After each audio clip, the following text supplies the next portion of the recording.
Hey guys, what's going on? I'm Bryan Cameron, one half of Flipping the Birds. Today I'm covering something completely different. Not a podcast, nothing crazy exclusive. It's just a new series that we're trying out. Every week I'm going to be working on a stock up, stock down article where you can find on phillysportsnetwork.com. So Liam and I thought it would be a good idea if we created a video version so you guys listen to it if you're not reading up on it. But anyways, thank you for joining us today. If you're stumbling upon us, make sure you hit that subscribe button right below. Leave a comment, guys. Agree to disagree. This is just open mic pretty much. Also, if you're new to us, be sure to subscribe to our featured podcast, PSN Radio, on all audio platforms. Google, Apple, Spotify, anywhere you can find a podcast, you can find PSN Radio, where we're going to host all your favorite shows, Pod Street Bullies, Bullpen Blues, Spread the Love, and even Flipping the Birds, all on one channel. So guys, make sure you subscribe to that. It was such a rough week for Eagles fans as well as for the team. I mean, they came out firing on all cylinders. Carson was looking Carson. Dallas Goddard was looking like a new tight end one. It was phenomenal. It was great to see. Then you see Jalen Reagan catch a 55-yard bomb, and you're like, wow, this has actually happened, and this is legit. But unfortunately, we fell flat. Fell flat from the second quarter, third quarter, to the fourth quarter. The Eagles let Washington score 27 unanswered points. And wow, like, we have Darius Slay, we have nickel Roby Coleman, we have this new look defense. How is Washington scoring so much on us? But if you actually think about it, I mean, the costly turnovers of the offense led to this onslaught. I mean, how can, a defense be so productive in such little territory? It's not nearly impossible, but we're talking about week one with no preseason, week one with shorter training camp, shorter offseason programs. It's a completely different area than any football player is really comfortable with or even used to. So let's talk about who's trending down. Let's start with the negatives. I know you guys, you're all feeling some type of way about the way Carson performed. Carson, 2 interceptions, 2 touchdowns, 8 sacks, 2 of them which he was actually responsible for. And the frustrating part that I know Eagles fans are feeling right now about Carson Wentz is, why is he not letting go of the ball? Why are you holding on to the ball still? Why are you still fumbling? You're 5 years in, technically. But in actuality, Carson's only about, 2.5 years in? He played 16 games his rookie season. He played 13 his sophomore season. He played about the same amount actually in his third season. Last season, he finally played a full season, 16 games, but got injured in the playoffs. And now we're here. Carson is showing that it's not so much that he's immature, but he's a bit stubborn in his game. He's still playing hero ball. He's still playing like let's go long ball. But if you follow baseball, you all know that the home run hitter is always the one that strikes out the most. It's a give and take game when it comes to that. Unfortunately, with football, you can't be like that. The greatest players are the ones who are keeping themselves alive in the pocket, but intelligently. You have to be smart with the ball. Especially now in this season where you had no preseason whatsoever. You had no real scrimmaging against other teams. People are seeing you at your so-called worst. We've seen Carson at his worst last season. We've seen how bad this team could really be. I'm pretty sure I don't have to remind you guys about Miami. We don't have to talk about Miami. We don't have to talk about the first Seattle game. And we don't have to talk about the Seattle playoff game. We really don't, because we know what happens. In Philadelphia, all the fans are so in tune with the team, so in tune with the game of football that they can't outsmart us at this point. Carson Wentz, our franchise quarterback, hasn't really grown up in the game of football yet. To throw 2 ill-advised interceptions, probably you can argue 3. You can even argue if the 2 was actually even his fault, because Jalen Reagan and Hightower failed to go after the ball and to, even scrap for it in a sense. Reagan admitted that. I haven't heard about Hightower yet, but Carson needs to be more intelligent with the football. Carson, for the moment, is trending down. Why? Because he lost to a team that had no business of being on the field. Yes, the defensive line is tremendous, and we'll talk about the offensive line a little bit later on. But right now, Carson had to be smarter with the ball. You have to know when to dump the ball. You have to know when you can play hero ball. And you have to know when you got to tuck it and just take the hit which obviously he took 8 hits, 8 sacks, 14 QB hits. My apologies for that. You just have to be smarter now. You're in year 5. You're going against tougher teams, smarter teams, teams that have greater QBs than people perceive you to be. The perception of Carson Wentz is that he's an injured quarterback that plays erratic right now. I mean, all across every media outlet you can see right now where everybody's looking at like, Carson, like, what are you doing? Year 5. You got to show your maturity. You got to show that you're willing to put the team on your back and play smart. It's all about working smarter, not working harder in this day and age. And Carson failed at that in week 1. And that's trending down currently is this gentleman right here, Doug Peterson. Why is Doug trending down? Well, the fact of the matter is that as much blame as Carson deserves, Doug deserves just as much, if not a little more. Doug has shown that he's a real players coach. He's laid back. He lets the team do whatever they need to do because he's all about the camaraderie. He's all about the chemistry, make sure the morale is up, which is great. It's phenomenal. You rarely see that nowadays. And Doug has succeeded with that. But the issue at hand is that you have a franchise quarterback that is playing his own way. He's not playing your way. And I think that's become more evident now. We've seen what happens when a quarterback plays Doug Peterson football. Doug Peterson football is 2017 Carson Wentz. It's 2017 Nick Foles. It's 2018 Nick Foles. Possibly 2019 down the stretch Carson Wentz. As a quarterback, you have to be willing to hear what your coach is trying to say. You have to believe that your coach has your best interests at heart. Doug Peterson has shown time and time again that he has Carson's best interests at heart. But the fact of the matter is, right now, you have your head coach, you have your quarterback on different pages. Same book, but different pages. Carson is still playing hero ball 5 years later. Doug Peterson is still allowing Carson to roam around. In 2017, the Eagles had John DeFilippo as a QB coach. Now, if you actually read about John DeFilippo, John had a reputation in the league for being hard on his quarterbacks. He was hard on Carson. He forced Carson to listen to him. He forced Carson to play DeFilippo style ball, which was Doug Peterson style ball, which led to Carson throwing 33 touchdowns in 13 games, being, my opinion, the actual MVP of that season. Peterson is not able to restrain Carson right now and look him dead in the eye like, look, you're messing up. You have to focus right now. You have to see what I see and believe in everything that I see. Then the Eagles are doomed. At some point, you're going to see Carson possibly move on to another team forcefully. You're going to see Jalen Hurts come in and possibly not even be ready. It's going to be this whole domino effect that we do not need in Philadelphia right now. So for this week, Doug Peterson is trending down until he could get his quarterback. He's just him. Now, speaking of being on the same page, let's move to our third mark, the offensive line. The offensive line is terribly trending down right now. As a whole, they allowed 8 sacks and 14 QB hits. Let that marinate for a second. The offensive line of the Philadelphia Eagles allowed 8 sacks in only week 1 against the Washington football team. I understand they had Chase Young. Also, I understand that me and Chris on Flipping the Birds, we raved about the fact that Bryan Cameron was somebody to be worried about, which he was. He had 2 sacks that day. But 8 sacks. Carson Wentz was responsible absolutely for 2 of them. Hands down. So the other 6. You're talking about Jason Peters had 1. Jack Driscoll, Jason Kelsey, Nate Herbig, Isaac Seumalo, Boston Scott, which we'll get into at some other point.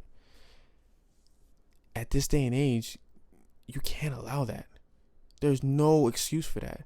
There's photos all over the internet showing the offensive line just freezing. And Carson Wentz is running up for his life against 4 defenders. You can't allow that. Especially if you're Jason Peters. Jason Peters, for as long as I've been an Eagles fan, has always been about his money.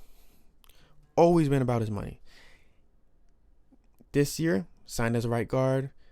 Andre Dillard came in. Andre Dillard was the left tackle of the future. This offseason, they said he was struggling. There was worries. Jason Peters was still a free agent. Not coincidentally.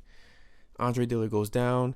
Jason Peters is all of a sudden like, hey, let's move you to left tackle because you're a Hall of Fame left tackle. Like, that's it.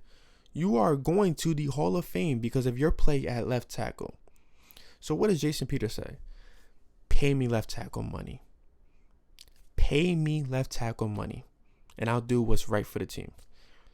Couple weeks later, Doug Peterson says Jason Peters stormed into his room, knocked, and said, I need to play left tackle because that's in the best interest of the team.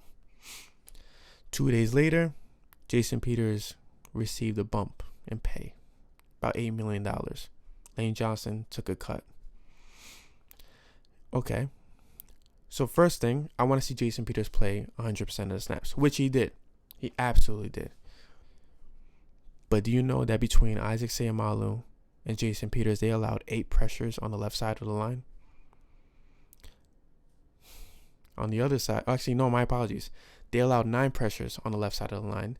On the opposite side of the line, they only allowed 8. So the young guys allowed 1 less pressure than the veterans. Going into week 2, they have Lane Johnson coming back, which is phenomenal because Lane is the guy. You know that. Everybody knows that. When Lane's there, the Eagles are a better football team overall. But my concern now is the left side. Jason Peters is getting paid to play like a left tackle, a Hall of Fame left tackle. At 38 years old, the Eagles are trusting him with their franchise quarterback. The offensive line has to play better for not only the sake of this team, but for the sake of Carson Wentz's career and health at this point. Even with Lane Johnson coming back, the offensive line is trending down, heading into a pivotal game already with the Los Angeles Rams. Let's go into one more topic on the trending down side. This one's going to be a weird one because we're not used to this. Nobody's used to this at all. And for good reason, you could say he's kind of just in the middle of everything, which unfortunately he is. Zach Ertz to me is trending down this week. For one reason only. He wasn't there. Zach Ertz was not there because of the issue at hand with his contract. Now, does Zach Ertz deserve top tight end money? Absolutely, no question about it. I mean, you can see right there. And that jersey has a Super Bowl patch. And if you guys remember, Zach Ertz scored the winning touchdown in the Super Bowl. The lone Super Bowl that the Philadelphia Eagles own. That was Zach Ertz.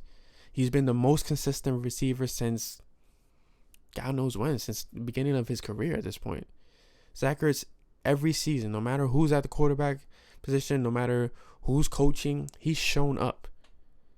The issue at hand, though, is that it's become public now. Zach Ertz spoke to a bunch of media members. He was vulnerable. He opened up about it. He said, hey, this is possibly my last season in Philadelphia, so I'm going to give it my all.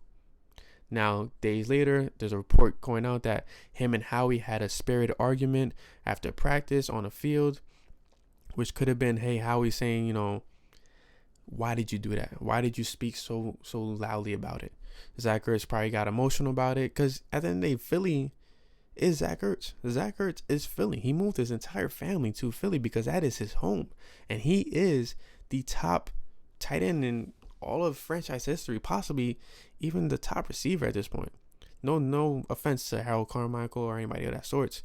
But at the end of the day, you have to pay respect to probably one of the best tight ends in the game, no matter who's behind him. I know Dallas Goddard is right there breathing down his neck, but the fact of the matter is this: the Eagles focus on 12 personnel.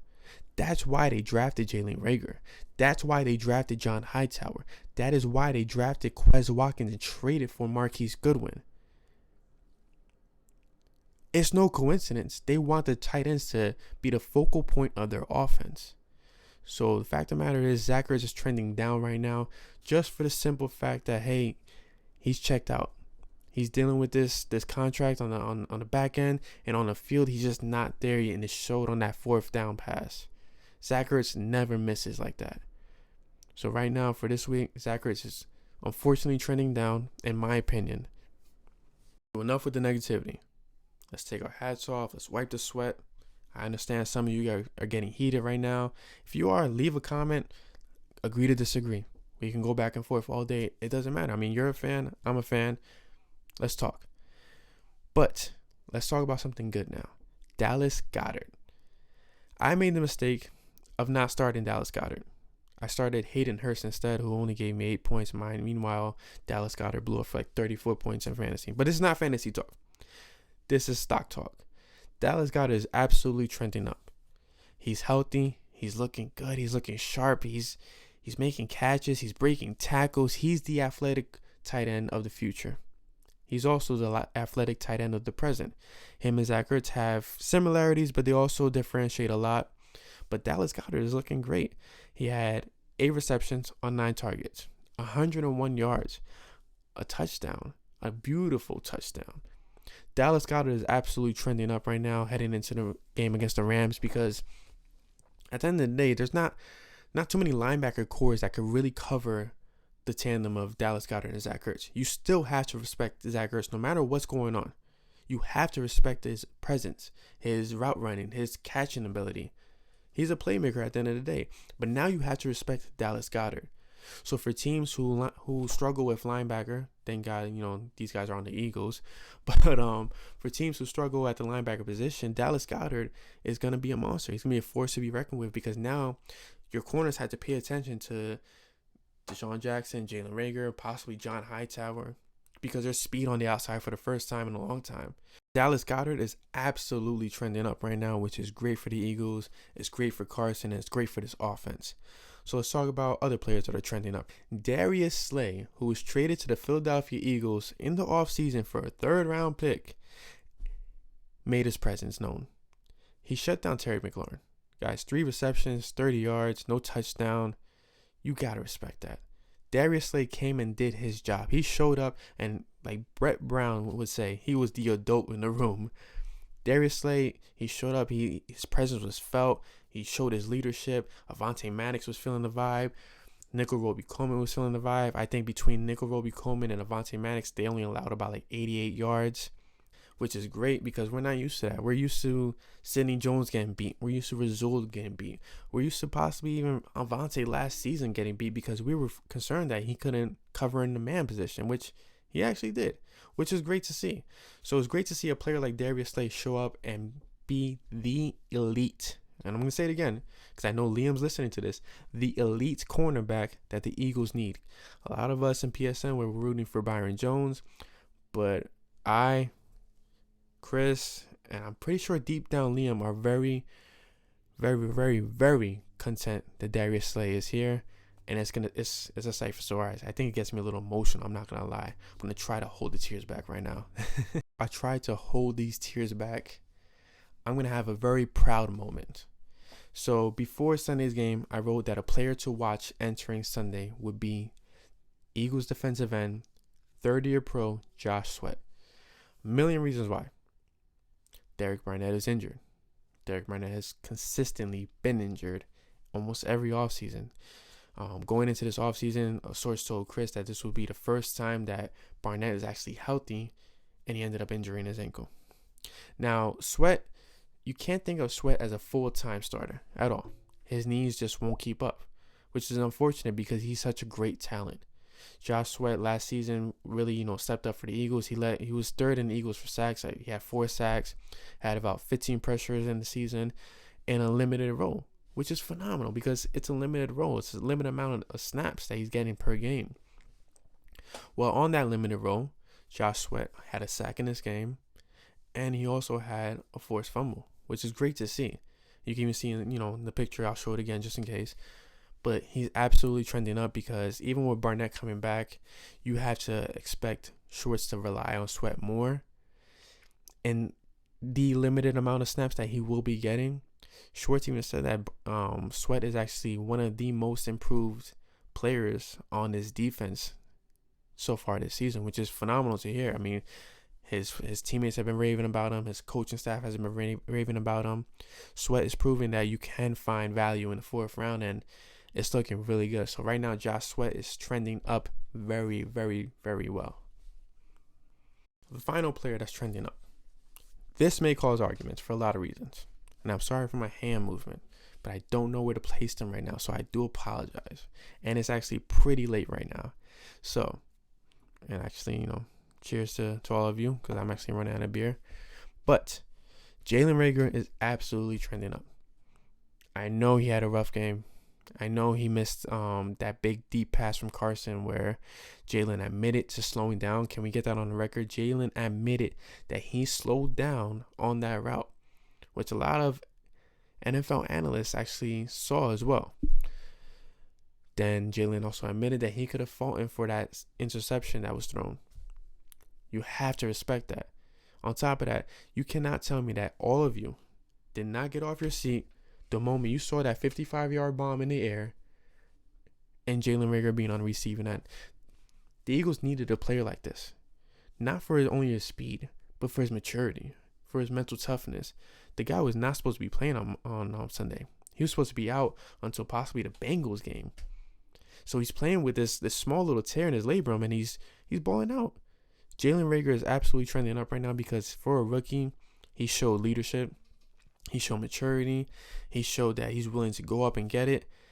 I absolutely believe that against the Rams, he most likely will not draw Jalen Ramsey. Sorry about that, Jalen Ramsey. It's most likely going to be Deshaun and Jalen going, head to head. But Jalen is Jalen Reagan, Eagles Jalen, one of the Eagles Jalen's. He's absolutely trending up because you can't knock an attitude or a swagger like he has. And the Eagles have desperately needed a player with his mental toughness on that receiving group. And to see it now is such a phenomenal view. So hats off to Jalen. He's absolutely trending up. I'm expecting him to blow up at some point soon. There's no way anybody's going to be able to hold this kid back, and I love every aspect of that. Been this long. Thank you so much. I hope you guys enjoyed this series. If you do, definitely comment below. If you don't, definitely comment below. We love to hear any aspect of your opinion in regards to everything we do at PSN. Also, if you guys are new to us or if you guys have not noticed, we've created PSN Radio. So PSN Radio is one podcast. It's just one lone podcast full of all of your favorite shows. Flipping the Birds, Posse Bullies, Bullpen Blues, Spread the Love, so much more on one podcast. So guys, make sure you subscribe to PSN Radio on every audio platform like I mentioned earlier in the show. Thank you for tuning in. I greatly appreciate it. Hopefully this Sunday brings us nothing but joy. I'm really looking forward to Goff versus Wentz. I know I said Goff's very, very odd for a second, so my apologies. But I'm really looking forward to that matchup because at the end of the day, it's pick versus the number 2 pick, which is great to see. It's great entertainment. Then you have Aaron Donald chasing Carson Wentz. You have Fletcher Cox chasing Jared Goff. So it's a lot of interesting aspects of the matchup that you could really point at right now. Plus, if you looked at injury report, Lane Johnson, like I mentioned before, is back. Miles Sanders is back, which is a huge plus. I didn't include the running backs in my trending down piece just for the simple fact that I personally did not expect them to really do anything. I understand Boston Scott is a great story. I understand Corey Clement is a great story. But the fact of the matter is neither is really a bell cow running back or a dynamic enough running back to create great situations for the offense. Miles Sanders, as you can see right here, is that dynamic running back. He's a running back that not only could get yards, not only is he a threat in the passing game, but he can block. He can pass block. I mentioned earlier in the show that Boston Scott did allow 1 sack. Miles Sanders brings more comfortability for Carson Wentz going into the Rams matchup because he can pick up the block. And if you've seen the videos, if you've seen the tape, Miles Sanders greatly takes pride in blocking for his quarterback. So, guys, again, thank you for tuning in. I hope you guys tune in next week. We'll keep this going for the rest of the season. Let me know how you guys like it. Let me know how you guys don't like it, whatever the case may be. But until next week, guys, take care and go Birds.